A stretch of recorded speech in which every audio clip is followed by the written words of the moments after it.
So, okay, I think we're all back. Okay, so the next thing we're going to do is we are going to go back to the agenda.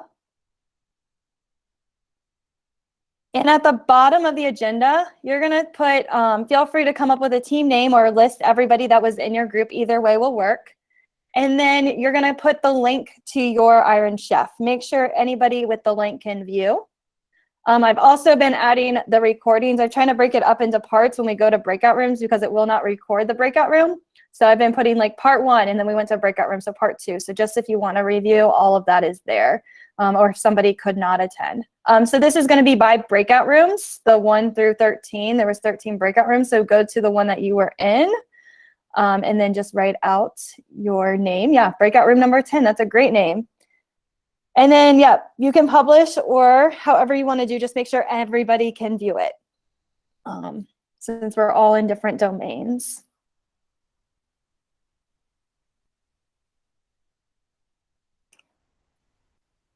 And then one person from your group is going to share out real quick. So I'll just pop up the presentation. You'll get a minute to share that presentation. That way we don't have to wait for the lagging of screens. So let me exit out of some of these tabs. And group 1, we'll go ahead and start with you guys. So whoever wants to chat. Hi, Stephanie, it's Alex. Hey, Alex. I will run you through our group real quick. So we kind of, in that 15 minutes, decided we would each take an area of expertise and complete it, and then come back together and chat through it. So Carrie came up with using Google Sites as a curation project. She would have her students create and then kind of find resources to add to their pages and evaluate them and share it out. Then Jenna took on the noun project for Google Tools and talked about how we've moved from some of the pencil ruler activities to collaboration using technology. And then the big one in the upper right is for success. Then Heidi took care of success stories, and she has kind of 2 here. One is a photography project in the upper right. And then she was sharing the audio of her school's music class. I think they recorded maybe their fight song on there. And she was adding about Google Forms. One challenge that our group had, or I should say my school, we did parent-teacher conferences. And since it was Zoom link related, they added a Zoom link to their description. But when parents went to sign up, they got this broken HTML text because it did not like them inserting the link. Google Calendar apparently wants to make the hyperlink itself. And the GIF shows how to go back in and take out any formatting and removing a link, and then it likes it. And finally, to build capacity, we use Google Classroom so teachers can join to learn and see the student side of it. And the video is a PD training that I did with our teachers where they joined the class to go through a list of topics that we were going to talk on that day. Awesome. Nice job, guys. I really like your GIFs and your images. All right, group. Oh, no 2, no 3. We'll go to 4.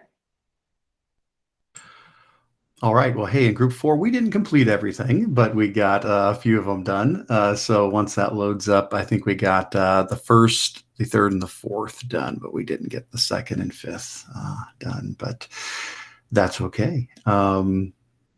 See if that comes up here in a moment. It's slowly coming. Yeah. So I'll start talking. So on slide 2, the question was creative way to use Google products. And one of the schools had focused on training the teachers on how to edit the master slide in Google Slideshow.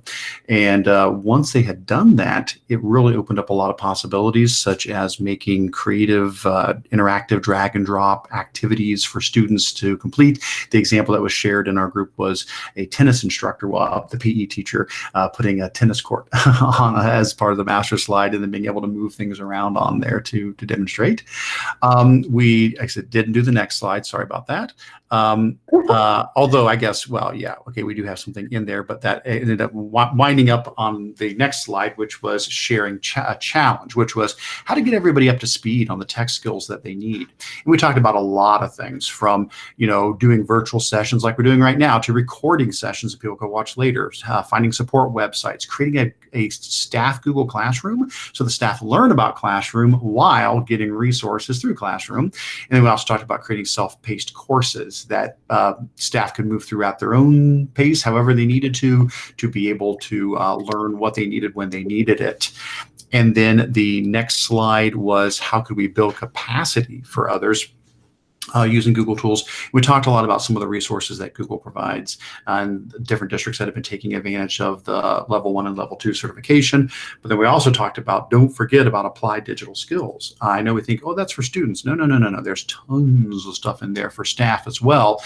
And I mean, there's over 100 units in that, and your staff can work through those. That's all the videos are pre-recorded. They can watch them, they can do the activities, and they can get all the training that they need on, you know, docs and sheets and slides and forms and Classroom and everything. It's awesome. It's really, really valuable. So those are some things that jumped out to us as we worked through this today. Yeah, I think a big issue was when we did go into COVID, everybody was at a different level. So just meeting everybody where they were at. I love that. You're right. You're right. All right, we're going to go back up to breakout 2. You know, you guys said you were loading, which isn't an issue. There we go.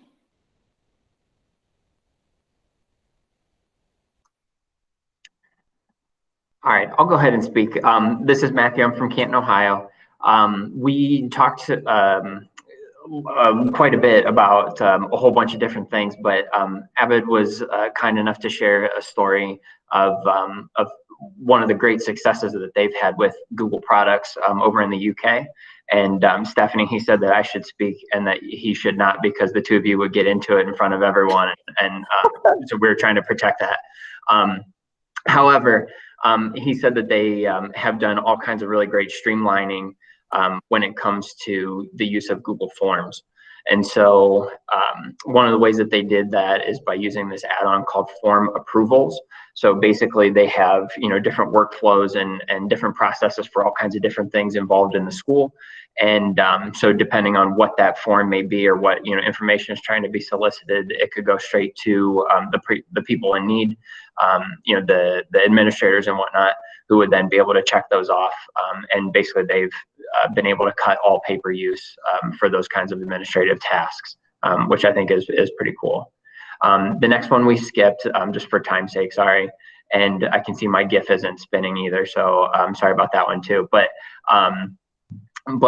some challenges that we have come across when using Google Classroom, we were talking about grading and how if you're trying to create some kind of a grade book, it is a big challenge as you look to like end your 9 weeks or end your semesters, where you either need to you know, create a new classroom environment for your kids to jump into if you really want that new grade book. But this is especially tricky with our younger students. So students at the elementary levels who may already be you know, having difficulty trying to join classes or to do you know, some other tasks. Asking them to, you know, join another class is, you know, very likely to take an extended amount of time.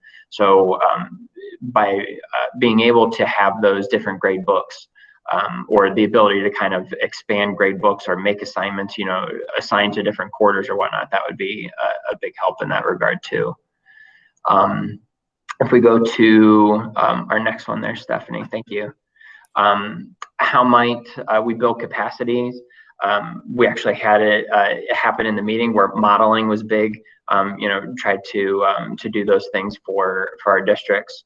One of the things that I mentioned was the way that I typically try to do my training sessions is I look at like the bigger picture of what school districts are trying to focus on, rather than like one specific product to say like, this is how you do forms and this is you know, how this works in. Whereas, take something like, making students think invisible. If that's, the larger, thing that your school district is focusing on, well, how can technology fit into that puzzle as well? And just being one smaller piece for that. And then conversely, the exact opposite of that, some teachers may need that specific training, especially if they haven't gotten it along the way. So being able to have those, just kind of meet people where they are, to try and check all the boxes there. And then lastly, a couple nouns I threw in, they were based on the searches for help and for support. And so I think that's one of the things that Google really prides itself on is, having the support there in communities just like this one. And then, having the things there to help everybody out whenever they need it with whatever task they may need. Awesome job. I still think group 1 is in the lead because they were the only group so far to finish. But that was so good. All right, next group, it looks like we have what, 5? Group 5.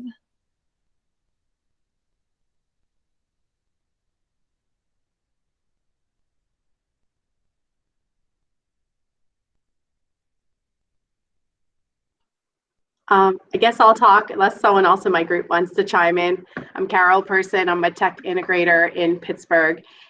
So we only kind of got through 3 and almost 4. So for use of products, we just talked about how Meet, it's not maybe innovative, but it's just Meet is like what is bringing everything together. And that's what our picture summarizes. And I put a little copy and paste from our principal who had done a little observation with a 3rd grade teacher this morning and took her name out and talked about how she's using Meet with breakout rooms. We're fortunate enough to have Enterprise and using it with Pear Deck. So that was in the case study, and just how it's been successful using polls and other topics like that. So that was our, and then to piggyback on the success story, it was, I believe, it was Lindy, right? Lindy said that that students are feeling more included, whatever they're using breakout rooms, they're finally turning on their cameras, they're finally participating. And she recorded, I believe, an audio file somewhere on there, but anyway, she was going to put it on there. Maybe it's on a different slide, but if she was working on that. Slide. Next slide, there we go, that's why. I know it's on the one after that. It's probably because I had headphones on. And then our challenge was the interrupting parents in the background that just like to barge right into your Meet and just be like, hey, I have a question, or try to tell parents or teachers how to teach. So 2 solutions Jane came up with, trying to have a signal like a red, yellow, green, just like for students when parents and students can jump on, or something we talked about at our building was coming up with maybe a Meet protocol that needs to go out for both parents and students, just because, just like this meeting, we talked about protocols that our parents and our students needed as well. So go ahead, Steph. You want to go to the next one? No, not this one. This was our GIF. Gotcha. GIF. There's the audio. Oh, gotcha.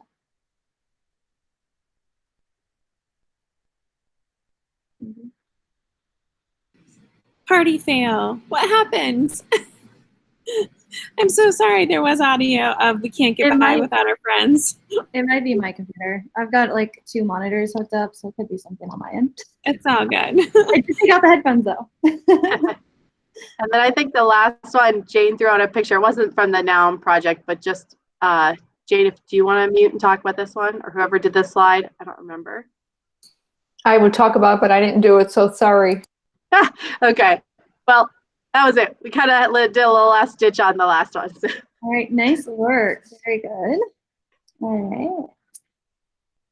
I love that you guys have Meet protocols. I think that's something that a lot of teachers forgot about, was just like how do people need to act in a Meet? It's somewhat different than in class, but similar.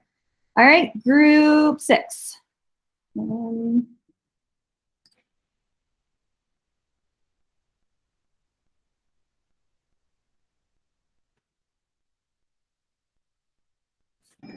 Are you still here, Amy?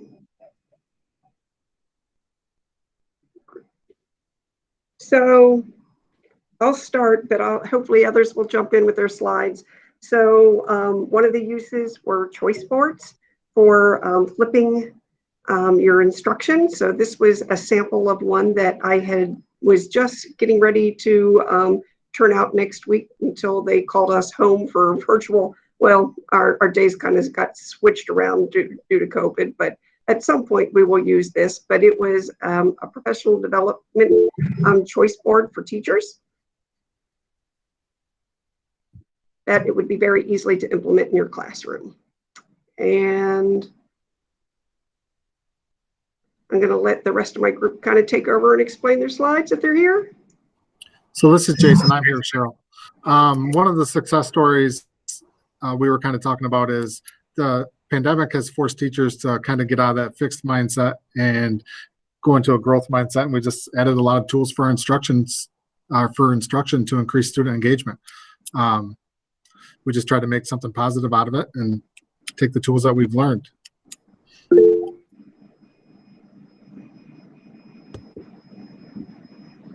So some of the challenges that we've had, I think, with teachers are just helping people to understand how to let go of old ways of doing things, like worksheets, scissor and glue. Like, you don't have to try to recreate that exact same thing in technology. Like, this is a time to analyze what you've been doing, and don't just try to duplicate it using Google Docs or Google Sheets or whatever. Like, how can you change it to actually make it better?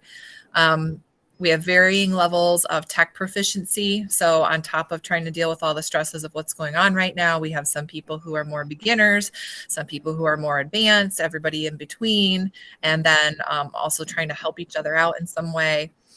And I think another challenge we've had is trying to agree upon a new way of doing things or streamlining workflow, like making some set decisions on, this is what we use for parent-teacher conferences, this is what we use for our district instant messaging, whatever, and like, this is what we use for PDF annotation, and focusing on those specific tools. And then one of the biggest things I think we all agreed on was to build capacity and build proficiency with educators is relationships. I've been doing tech integration for 6 years, and year one I learned, I'm sure we all have, is like, you have to build relationships with teachers and with your coworkers. People have to be able to trust each other when they're vulnerable, when they need help, when they don't know what they're doing. And then finding those people that are the leaders, the people that will take it and run with it. And then who's kind of your middle group that's easy to kind of follow along. And then that last kind of group, those tugboats, you really just got to give them a lot of support. So.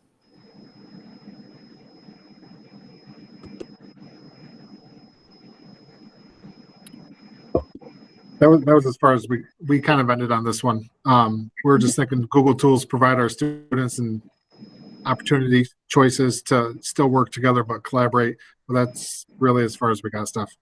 I love it. Awesome job. Yeah, I definitely agree. Relationships will help you get with any teacher that is struggling, or even your advanced teachers. Group 7. I'm not sure. I know Daniel and Kim left. I don't know if Catherine's on and she wants to jump in. She can, but I'm Dawn. And our first slide we talked about was we used Google Calendar appointment slots and Google Meets to create virtual parent-teacher conferences. Teachers' world was turned upside down, knowing that we weren't going to have our traditional conferences and traditional sign-up process with all the paperwork and everything involved. So our first actual virtual day is on Monday, so everyone's a little nervous, but I think it'll work fine. So we did that for open house as well, and it worked well. So our success story was, I think Kim, who left, shared this.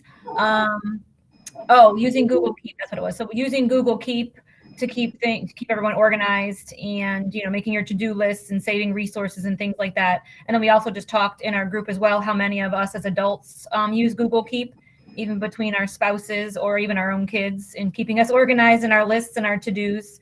And I shared a story that I'm trying to get our middle school to stop ordering the planners that no one writes in and just try to use Google Keep. So I was this close. We'll see next year. Maybe they won't order them, but always trying. The challenge that people, I think it was Daniel that left that talked about this. There was the idea about how in a Google slide presentation, you put something on there and then the kids are always moving things around and it's hard. And you can obviously set everything as the background, but it's just so many steps. And for those not very techie, that was a big challenge. So he said they've kind of reached out to Google several times for some suggestions or to try to see if they can improve that. And we did not get a GIF in there for that. And building capacity. We just all talked about the different things that we did. Google tool cohorts that we had, the tech try-its, sending out once a week, like, hey, try this. And then we really talked about how important it was to just sing the praises of those people who are doing great things, sharing what they're doing. So, and I don't think we got beyond that. Yeah. All right, great job. Next one, group 7.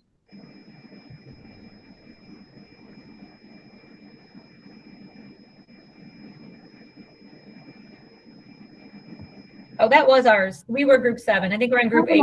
Group 8, I lied. I just wanted to hear it again. All right, group 8. I think a few members of my group had to leave early. So our group, we talked about the products, using Google Forms to collect data for students leaving classes. Using Google Slides as a way to create stop motion animation, which is a cool idea. Using Jamboard and assigning participants a particular workspace to share a space to see math work in class, works great. And Google Classroom for guidance department resources and communication, a large classroom for each grade level. And they have some of the icons there at the top. I'm sorry, yeah, you're showing. The next one is success stories. And I forgot who did the slide, but they said our middle school students have been using Google Sites for a tool to keep the student body informed about important information. And it's much easier than trying to do a new video announcement clip for each day. And the article quality is better and it looks more finished and professional. And it's a way for students to showcase real world application in Google Sites. And the next one was a challenge, I believe. Teachers are unsure of how to use Google tools to engage students and make their instruction more impactful. Teachers unaware of recent Google product updates. And teachers are looking for new ways to use Google tools. I think that's the big one. We get a lot. The next one is how might you build capacity? And basically, I did the slide. So I sent out a tech tip of the week, which I haven't done in years, but I thought it was important to do this year. And I've been archiving those basically on a Google Sites page. And I do a mix of either Google Docs, like with step-by-step instructions on how to use a really specific tool, or I make a video and post it there. And so that's one on my class page. Feel free to use it. And then I have a video there as well. And then what can Google tools provide to our students? I teach students with learning disabilities primarily. And so access and accessibility are big things. Because they have all their tools with them in Google, no matter what device, no matter where they are. And having information at their fingertips literally is really important to our kids. Yes, great job. All right, group, let's see here, 10, it looks like.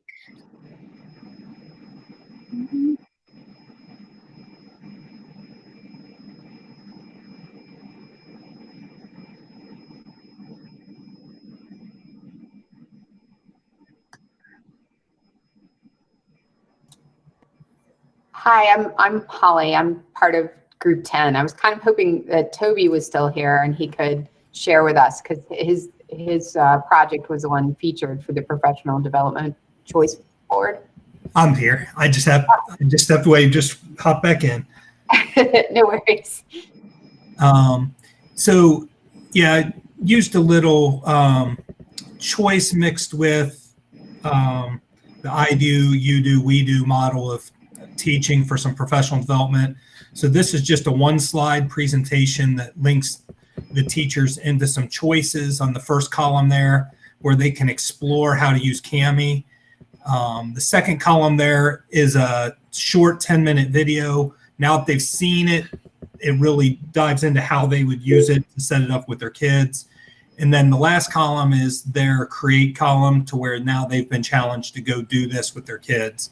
It was a 20-minute session, so it was really brief, and just a way to use to model hyperlinking some documents and giving choice for kids is what this was used for.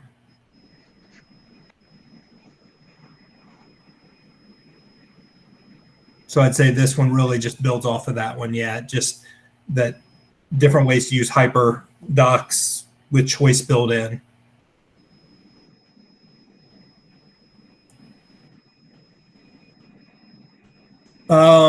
I would say that when we were talking about the challenges, just the time is the biggest thing with creating any of these types of documents. While they're more engaging, and when you've never built them before, even for me, someone who's tech savvy, it took a little bit of time to put in to build that original slide the first time. And now I'm reusing it over and over to the point where people will get sick of it because I've already put the time in. So really enough ways to use them. So they need models, and pre-made things help a lot.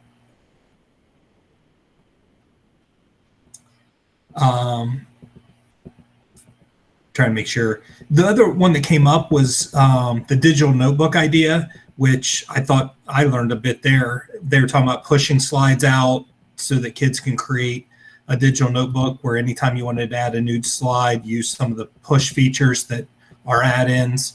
And I think that just learning different ways to do new things that we're already doing and do them in better ways. I don't think we got deep into this last slide. You guys just do it together. I love it. Yeah, definitely. A lot of teachers have been using Bitamojis to help promote classroom community, so that way the kids don't forget what they look like. All right, looks like we're skipping 11. Group 12.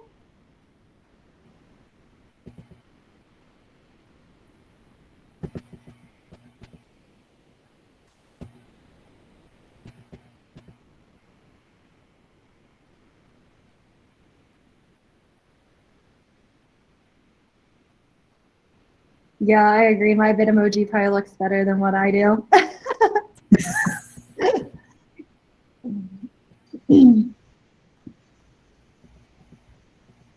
So I was group 12 with Cathy, and she had to jump out.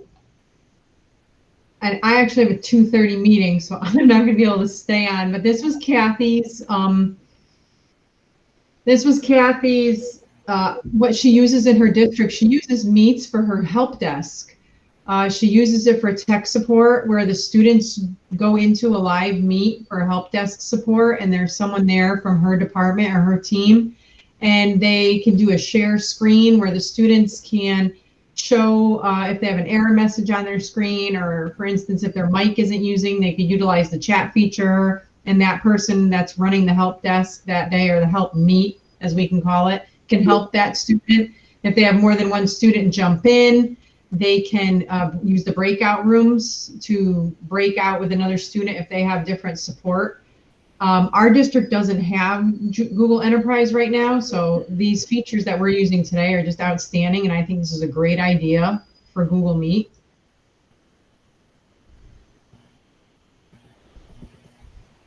Success stories. So she said that the student, for the student and the teachers able to share their screen really helps in the troubleshooting. I know I run the help desk, and we don't have a product to do that right now for our remote learners, where we just brought one on board and we're being trained in it in case we do go to an all virtual environment again.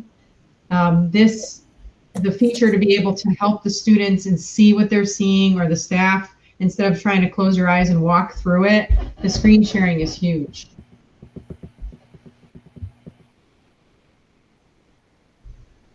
We didn't finish our presentation, but I know that we talked about how training for the teachers is so important, and then innovative ways for them to use the different Google tools in the classroom and ideas to help them become more comfortable using the tool.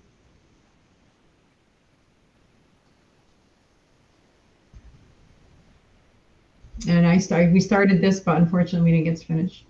All right, great job. Yeah, I know you guys are a small group. I apologize for that, but you guys got a lot done as a team of 2. All right, that was what, 13, I think? No, that was 12. All right, team 13.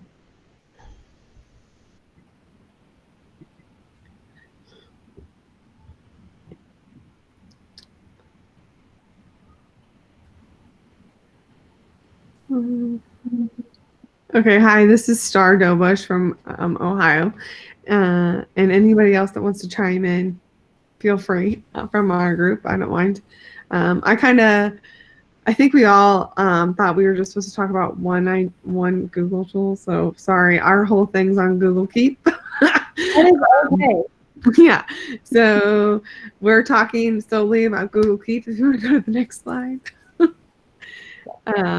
We kind of talked about success stories and how even though Google Keep has different ideas, different things that it can use in different screens, you still, from any device, it still has some similar attributes, and that's really helpful.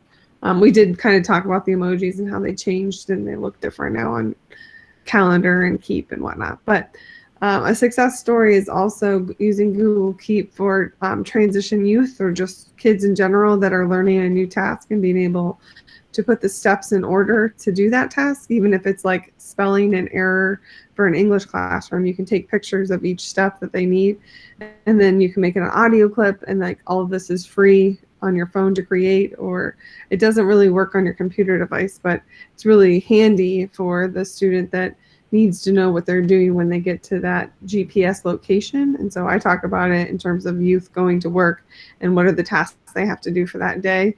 And it would pop up on their phone like a text message, and they would be able to do that task because it's been preloaded.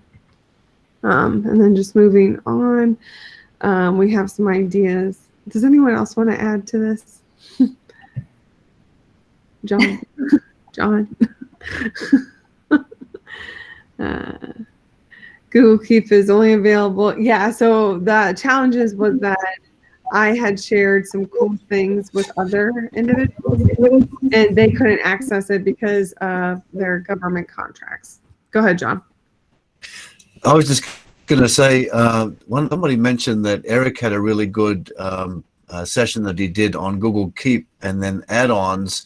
And one of my challenges was that I was having difficulty I wanted to use Google Keep more like a task manager where you could drag and drop things into different columns so that you could kind of see what you had to do. And then apparently extensions have been written recently that let you do that. So I was excited to see that there was a solution. So I searched the Chrome Web Store and found that that screenshot there, the Google Keep extensions. I don't know that we're going to share. Hopefully someone can share in the chat the link to Eric's presentation so that we can explore that a little bit more.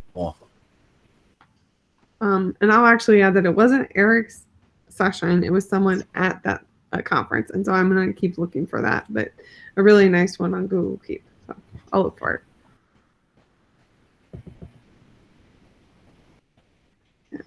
And I just added screenshots for when I do presentations on Google Keep and how it could be tied in. So awesome. Yeah. All right, good job. See here. All right, group 17, I believe.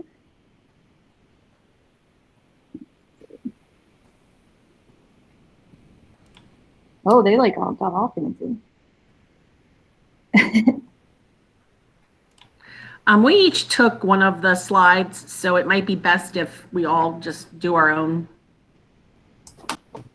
Sure, I can start. Jason Kissel here from Columbus, Ohio. Probably an idea that I found from Stephanie to begin with, but using Google Sheets as a formative tracking device for students and just being able to kind of keep kids accountable and also the amazing part of this, and I've worked with a couple teachers on this this school year, is that if you're giving kids a choice board, sometimes it's hard to find all of the work, especially if they're going out to like a Delta Math website or a Desmos activity and there's nothing to really turn in.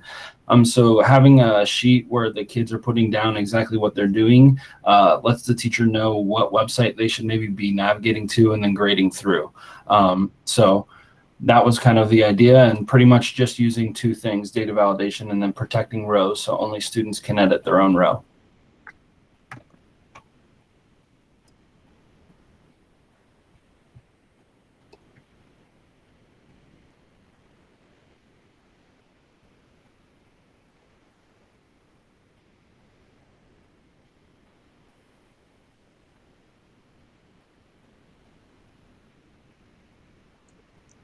I think the colleague that contributed on slide number 2 is not available right now, and I will be next for slide number 3. But basically, as far as I can see, the success story is about collaboration. And slide number 3. So I am Alex. I'm from Eastern Europe, from Romania. One of the biggest challenges came from parents that needed to see more what's going on in the Google Classroom for their children, especially if they haven't submitted to that daily or weekly summary, or by mistake they've unsubscribed, or that message went into spam. So the solution was that the teacher can go to the student page, click on that student, and then send an instant summary.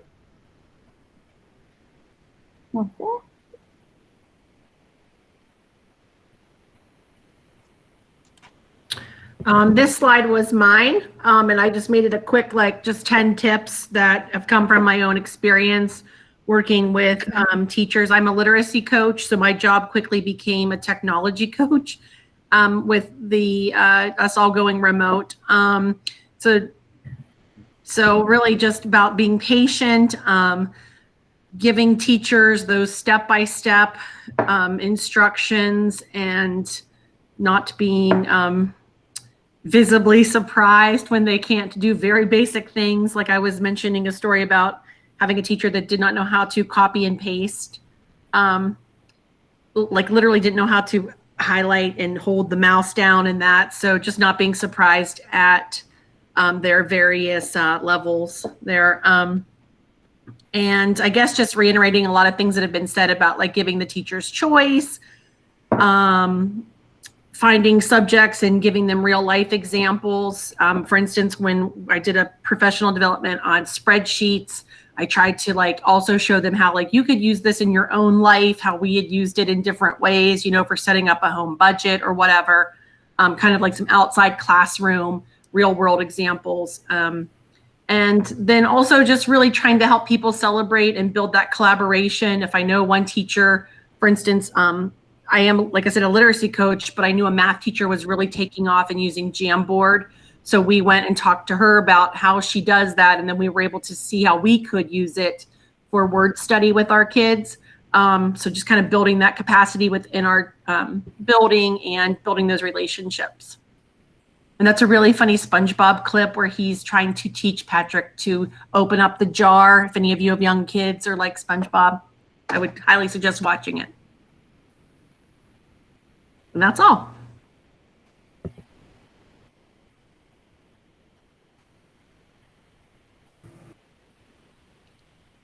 Oh, okay.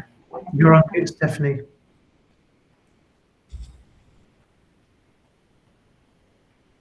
That is the worst. I've got too many screens still. I was just saying, like, I made a lot of assumptions this school year, and it was not a good idea. Don't ever assume. Always ask the questions to figure it out. All right, group 13, and then this is our last group.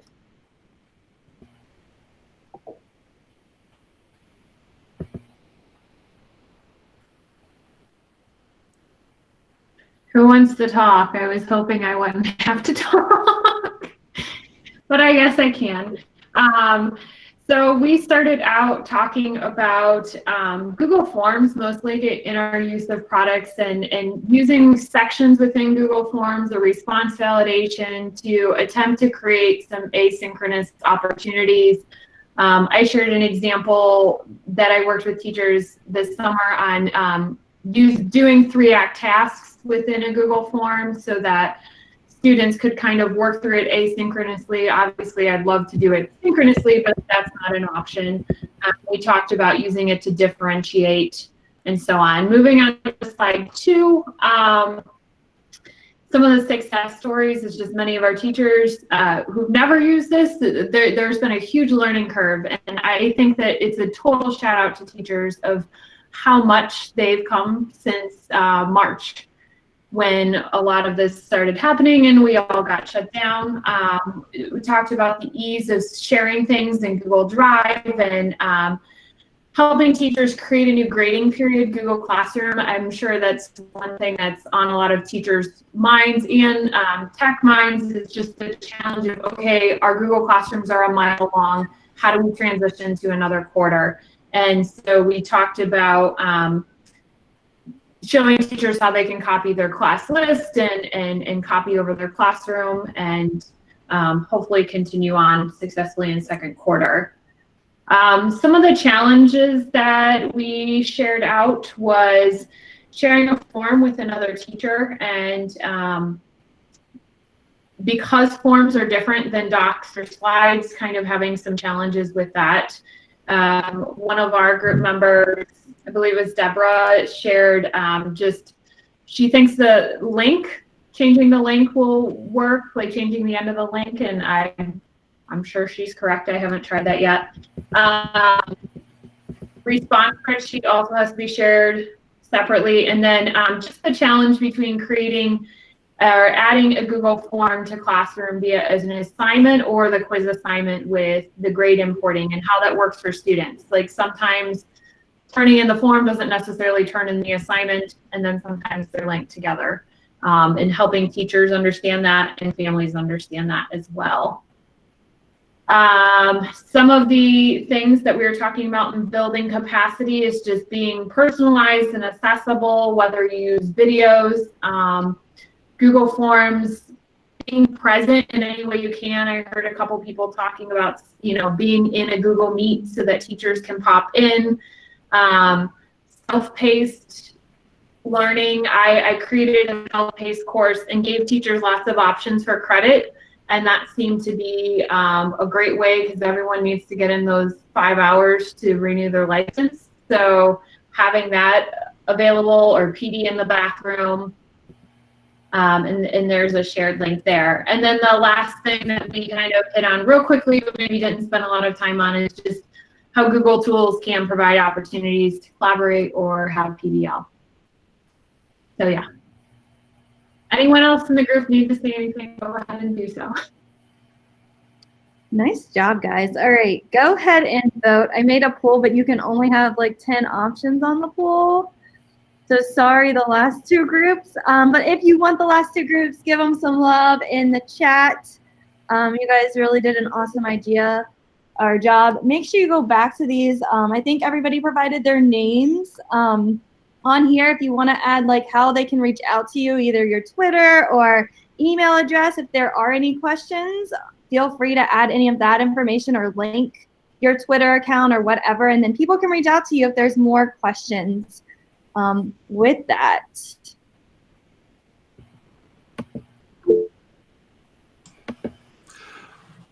And then, and Stephanie, I just want to remind people that next month we'll be back on our normal type of a format. I think we've got November 19th scheduled for our next GEG meeting, and it'll be more of the traditional one with the what's new in Google and Q&A and show and tell. But this has been fantastic, and I think we hopefully can take ideas from this and continue to modify what we do with our regular monthly meetings to get even more interaction like this. This is fantastic.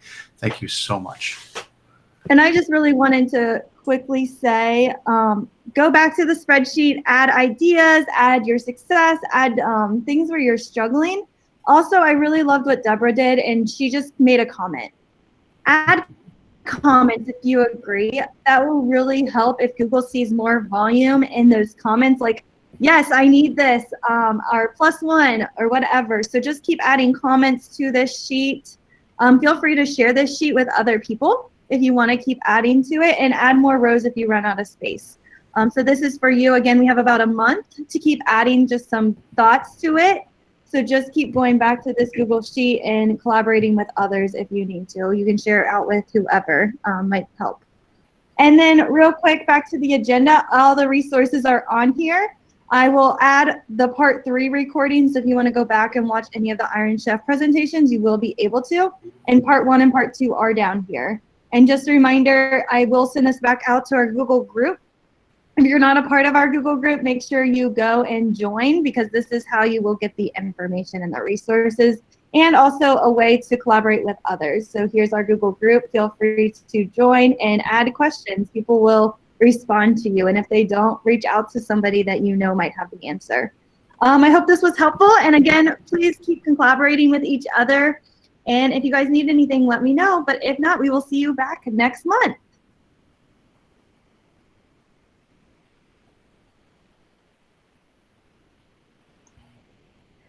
Thanks, Stephanie. That was great. Oh, you're welcome, Liz. Your daughter's gorgeous. I saw her in the background. Thank you. Yeah, she was not having it today. She's sleeping now, though. We're good for another hour or so. Have a good one. All right, see ya. Thanks, guys.